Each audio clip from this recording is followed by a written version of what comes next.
안녕하세요. 쉿와의 의사 언니 산부인과 전문의 김지연입니다. 이번 시간에는 정자기증에 대한 얘기를 해볼 건데요.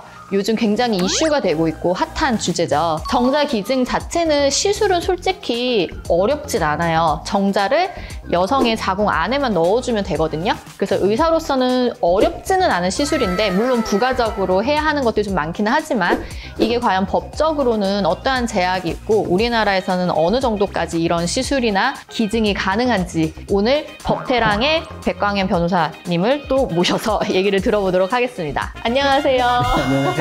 네. 아유, 반갑습니다. 지난번에 네. 오셔서 해준 주제가 네네. 반응이 좋았어요. 그런가요? 네네네. 혹시 구독자가 좀 늘지 않으셨나요? 그닥 그닥 늘지 않았나요? 네. 네, 감사했습니다. 네. 하지만 그래도 오늘도 또 흔쾌히 이렇게 네. 콜라보에 그럼요. 와주셔서 너무 감사해요. 네, 제가 워낙 좋아하는 프로그램에서 혹시 우리 와동이들도 산부인과랑 법적인 거 궁금한 거 있으시면 댓글 남겨주셔도 되고요. 저번 시간에도 말씀드렸지만 법적인 거 궁금하시면 법태랑 채널에서 도움을 요청해 보시면 되겠습니다. 이번 주제에 대해서 얘기를 해보도록 할게요. 정자 기증을 하는 경우는 사실 저희과적으로는 보통 남자가 무정자증인 경우 남편이 정자가 제대로 없어서 임신을 해야 하는 경우에 시술을 하는 경우가 있거든요. 우리나라에는 부산에 정자은행이 한 군데 있는 걸로 알고 있는데 저도 조금 이 부분은 정확하게 잘 모르지만 이런 병원, 대학병원 쪽에서 이러한 루트들이 있어요.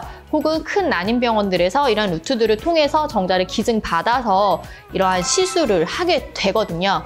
하지만 이게 법적으로 좀 제약이 있는 걸로 알고 있어요. 맞죠? 어떠한 제약이 있나요? 지금 말씀하신 대로 또 최근에 이슈된 게 또 사유리 맞아요. 사건 그것 때문에 더 관심을 네. 가진 것 같고 그 이전에도 뭐 허수경 씨라든지 이런 그때는 조금 반응이 좀 부정적인 것 같은데 이번에는 조금 다른 이슈가 있었던 것 같아요. 그래서 네네. 근데 문제된 거는 사유리가 그 인터뷰를 하면서 왜 일본에서 했냐 한국에서 안 하고 네. 했을 때 그런 얘기를 했던 것 같아요. 한국에서는 불법이기 네네네. 때문에 일본에 했다라는 취지를 했는데 정확하게 말하면은 네. 뭐 우리나라도 불법은 아니라고 볼 수 있어요. 네. 그러니까 우리나라 이제 그 생명윤리법에 생명윤리법. 생명윤리법에는 이제 정자기증 관련돼서 이제 배우자가 있는 경우에는 네. 배우자의 어떤 서면 동의를 받아서 할 수 있다라고 되어 있고 그 얘기는 부부만 뒤집어 보면은 배우자가 없으면은 동의 없이도 할 수 있다라고 해석이 여지가 가능해요. 그리고 이거는 그렇게 유권 해석을 하고 있고요. 그러면 사유리상도 우리나라에서 할 수 있었던 거예요?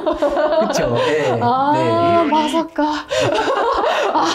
또. 맞습니다. 그렇구나. 그러면은 네. 왜 일본에서 하셨을까요? 근데 이제 네. 혹시 그 네. 대한 산부인과 협회 네. 윤리 지침이 있다던데 그게 법에는 네. 그렇게 어떤 제한이 없는데 네. 그 대한 산부인과 협회에서 보조 생식술 네. 그러니까 시험관 아기 네. 관련된 윤리 지침이 있는데 네. 법적 부부 근데 이게 하도 문제되니까 최근에는 사실혼 관계까지 포함이 됐어요. 그런 경우에만 할 수 있는 걸로 돼 있기 때문에 그 지침에 따라서는 이제 의사들이 그러니까 안 되는 것처럼 돼 있는 거죠.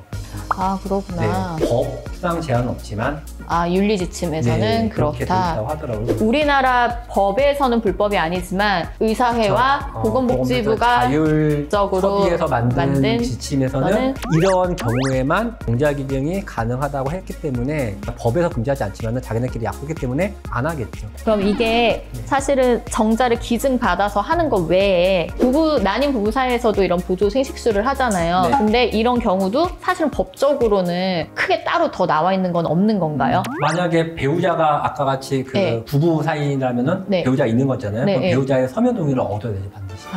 그렇게. 그러니까 얻지 않고 네. 예를 들어서 뭐 내연녀? 네, 내연녀 네, 사이에서 네. 조리해서 그런 보조 생식술에 의한 아이를 낳을 수는 한다면은 네. 그거는 이제 그 생명윤리법에 반하겠죠. 그러면은 그렇죠? 이게 그러니 만약에 부부인데 남자가 내연녀랑 임신을 하거나 혹은 여자가 내연남이랑 임신을 하려면 배우자의 동의를 얻어야 되는 거네요. 생명윤리법에는 배우자가 네. 있는 경우에는 네. 배우자의 동의를 얻으라고 돼 있으니까. 네. 그런 거구나. 그렇네요. 근데 법적으로는 그렇지만 어쨌든 윤리조항에 따라서 병원에서 시술을 하는지의 여부는 조금씩 더 까다롭다라는 게 결론인 거네요. 그리고 갑자기 궁금한 건데 이런 윤리지침을 어기는 거는 법적으로 처벌을 받지 않아요? 저도 그게 궁금했어요. 네. 근데 궁금해서 여러 가지, 근데 이게 자율규약이잖아요. 내부적인 어떤 징계나 할 수 있더라도 그게 뭐 이걸로 처벌한다든지 그건 어렵겠죠. 법조항은 아니기 때문에. 그쵸, 네. 오늘 의사 언니 한마디. 정자기증 같은 경우가 한국에서는 불법이다라고 되어 있지는 않지만 사실상은 받기 힘든 시술입니다.